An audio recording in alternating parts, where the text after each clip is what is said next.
నిన్న సాయంత్రం ఒక వీడియో పెట్టాను కదండి. ఒక 10 సబ్స్క్రైబర్స్ కోసం నేనైతే 4 డేస్ నుంచి వెయిట్ చేస్తున్నానని చెప్పేసి నిన్న ఆ వీడియో పెట్టగానే అందరూ కూడా సబ్స్క్రైబ్ చేసుకున్నారు. థ్యాంక్ యూ సో మచ్ అండి.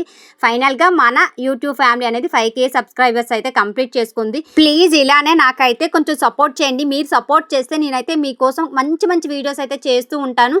అలాగే మీకు ఏ రెసిపీ కావాలనేది కూడా కామెంట్ చేయండి. నేనైతే ఖచ్చితంగా ఇస్తాను. ఇంకా ఈ రోజైతే నేను పచ్చినత్తలు అయితే కర్రీ అయితే చేస్తున్నానన్నమాట.